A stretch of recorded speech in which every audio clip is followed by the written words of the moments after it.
अस्सलाम वालेकुम स्टूडेंट्स। आज हमारा जो बेसिकली क्वेश्चन है दैट इज़ क्वेश्चन नंबर 7, जिसकी मैं आपको जनरल एंट्रीज करवा रहा हूँ ताकि आप लोग इसको आसानी से ट्रिपल कॉलम कैश बुक के अंदर क्या कर दें, पोस्ट आउट कर दें। जनरल एंट्रीज में इसलिए ख़ुद सारी करवा देता हूँ ताकि आप लोगों के लिए क्वेश्चन करना क्या हो जाए आसान। इसके बाद तो पोस्टिंग ही है, वो अब आराम से कर लेंगे। लास्ट लेक्चर के अंदर हम लोगों ने अच्छे तरीके से पोस्टिंग को सीखा था।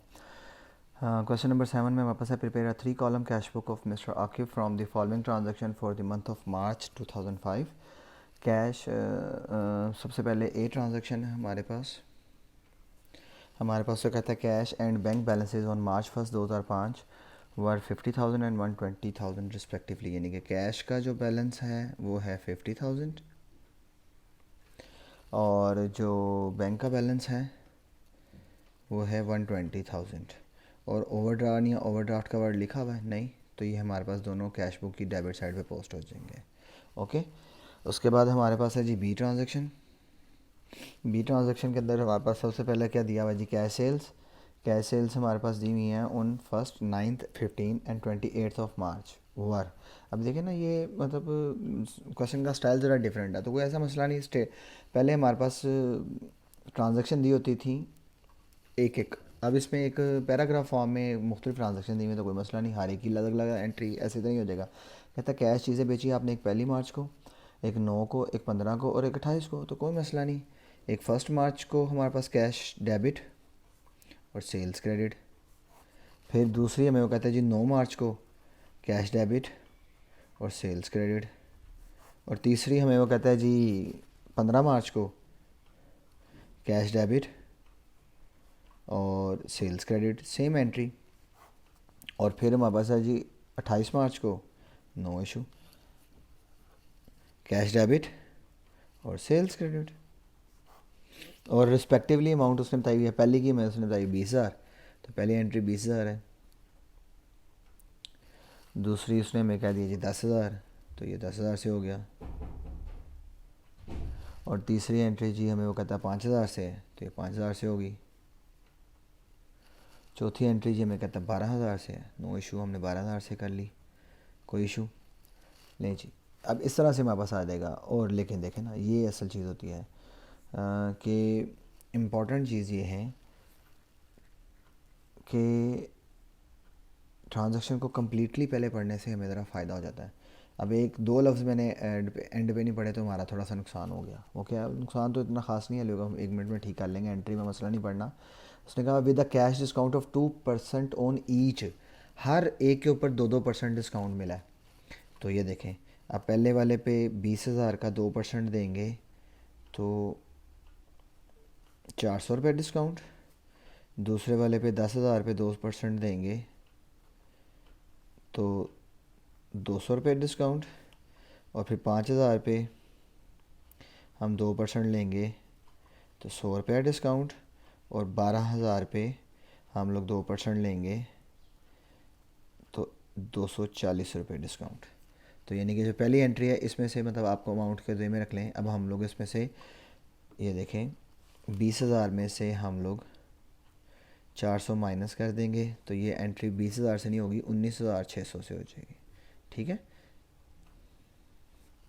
दूसरी में से दोनों 10,000 में से हम लोग 200 माइनस कर देंगे, तो ये 9,000 और 800 से हो जाएगी। ठीक है, कटिंग मैं करके इसको ठीक कर रहा हूँ, लेकिन पहले ही हमने ध्यान से पढ़ना ताकि हमें कटिंग करने की ज़रूरत ना पड़े। तीसरी 5,000 में से हम लोग 100 माइनस किया तो 4,900 से एंट्री हो जाएगी। और फिर हमने 12,000 में से 240 माइनस किया तो 11,760 रुपये, यही बनेगा जी। जी ठीक है। तो उसके बाद हमारे पास जी इसमें बी ट्रांजैक्शन ख़त्म। अब इसके बाद देखें जी सी ट्रांजैक्शन। सी में मैं कहता जी salaries for the month of February 2005 paid on 2 March were 20,000। तो सैलरीज बिजनेस का एक्सपेंस है, सैलरीज क्या हो जाएगा डेबिट, और जेब से कैश जा रहा है, कैश क्रेडिट हो गया 20,000 से। ठीक है जी। उसके बाद हमारे पास जी डी एंट्री में उसी तरह ही जिस तरह पहले हमारे पास सेल्स थी, वो कहते हैं जी अब कैश परचेजेज़ हैं 4 को, 8 को, 15 को, 25 को। और 10,000, 15,000, 3,000, 24,000, लेकिन 1% डिस्काउंट है सब पे। अब इस पे मैंने पहले ही पढ़ लिया, इसलिए हमारी अमाउंट की गलती नहीं होगी। तो पहले हम एंट्री कर लें। कैश परचेज़ है तो परचेज़ डेबिट और कैश क्रेडिट एक, परचेज़ डेबिट और कैश क्रेडिट दो, परचेज़ डेबिट और कैश क्रेडिट तीन, परचेज़ डेबिट और कैश क्रेडिट चार। पहली एंट्री है जी फर्स्ट को, 1 अप्रैल। दूसरी है 9 अप्रैल, 15 अप्रैल। और जी हमारे पास 25 अप्रैल। ओके, अमाउंट क्या है जी पहली की रिस्पेक्टिवली के हिसाब से 10,000, 15,000, 13,000 और 24,000, बट 1% डिस्काउंट है तो 10,000 का हमने 1% लिया, 100 रुपया। दूसरी में अमाउंट है जी 15,000, 15,000 का 1% लिया, 150।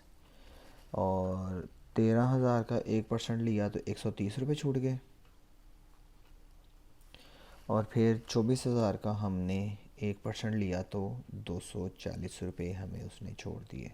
अब इसी तरह ये उनमें से माइनस करके ऊपर अमाउंटें आती जाएंगी। 10,000 में से हमने 100 रुपया माइनस किया तो 9,900 से पहली ट्रांजैक्शन। 15,000 में से हमने 150 माइनस किए तो 14,850 से एंट्री हो जाएगी दूसरी। फिर 13,000 में से हमने 130 माइनस किए तो 12,870 रुपये से एंट्री हो जाएगी। और 24,000 में से हमने 240 माइनस कर दिए तो 23,000 और 760 रुपये से हमारे पास ये एंट्री हो जाएगी। क्लियर? चलिए आगे। डी ट्रांजैक्शन भी होगी। अब ई में हमें वो कहता है जी आगे फर्दर आप लोग के पास ई ट्रांजैक्शन में हमें कहता है जी withdraw cash from bank 40,000 on 2 March and 13,000 on 2 March. तो हमारे पास ये ई ट्रांजैक्शन मैं अगले पेज पे कर रहा हूँ। तो ये ई ट्रांजैक्शन में हमें कहता है जी विदड्रॉ बैंक से किए हैं हमने 40,000 2 मार्च को और 15 मार्च को, यानी कि दो ट्रांजैक्शन है। एक 2 मार्च को हमारे पास 40,000 बैंक से विदड्रॉ करेंगे तो बैंक में क्या आ रहा है, कैश आ रहा है बिजनेस में, और बैंक बैलेंस बढ़ेगा, कम होगा तो बैंक क्रेडिट हो जाएगा 40,000 से। और फिर हम लोगों ने किया है जी 15 मार्च को कैश फिर आ रहा है डेबिट, ये काउंटर एंट्री है और बैंक बैलेंस कम होगा, बैंक क्रेडिट हो जाएगा ₹4 30,000। कोई ऐसा मसला नहीं सवाल में, सिर्फ और सिर्फ फोकस रखना है।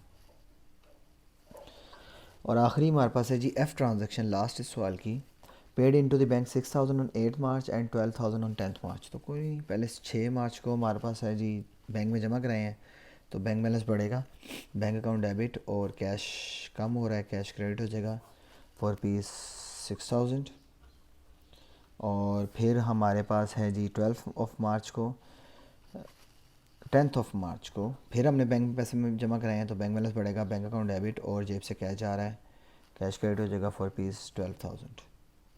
ये बेटा सिंपल जनरल एंट्रीज थी, लेकिन थोड़ा सा एक फोकस करने वाली एक आखिरी बात रह गई है कि इसमें जो सवाल में दिया हुआ है ना वो ABCD के दिया हुआ है, लेकिन उसके अंदर डेट्स भी दी हुई हैं। तो जब पोस्टिंग करनी है ना तो ज़रा इसको फोकस कर लेना। जिस तरह ये देखें, अब ABC के मुताबिक पोस्टिंग नहीं करनी, डेट वाइज पोस्टिंग करनी है। तो पहले ये 1 तारीख को डेट है, फिर ये 1 तारीख की है, फिर ये पीछे 1 तारीख की है, तो पहले इन एंट्रियों को पोस्टिंग कर लेनी है। 10 है ये 1 नहीं है, ये 10 है। तो पहले पोस्टिंग आपने किन एंट्रियों करनी है और जिन एंट्रियों को पोस्टिंग करते जाए उनको टिक करते जाए। मतलब पहले नंबर पे हम ये 1 की करेंगे, इस 1 की करेंगे, 2 की कर दी। फिर उसके बाद देखेंगे क्या 2 तारीख की कोई एंट्री है, नहीं है। 3 की है, नहीं है। 4 की है, नहीं है, इधर ना हो गई, नहीं है। 2 की है तो ये 2 तारीख को ये एंट्री कर देंगे। इसी तरह जिस जिस डेट की पहले आती जाएगी उसको एंट्री करते जाएंगे और एंड वाले मतलब कोई ऐसा मसला नहीं, आखिर पे सबकी एंट्रियाँ हो जाएंगी और हमारा क्वेश्चन पोस्ट हो जाएगा। ठीक है, तो दैट इज़ हमारा क्वेश्चन नंबर 7 है। थैंक यू वेरी मच, अल्लाह हाफिज़।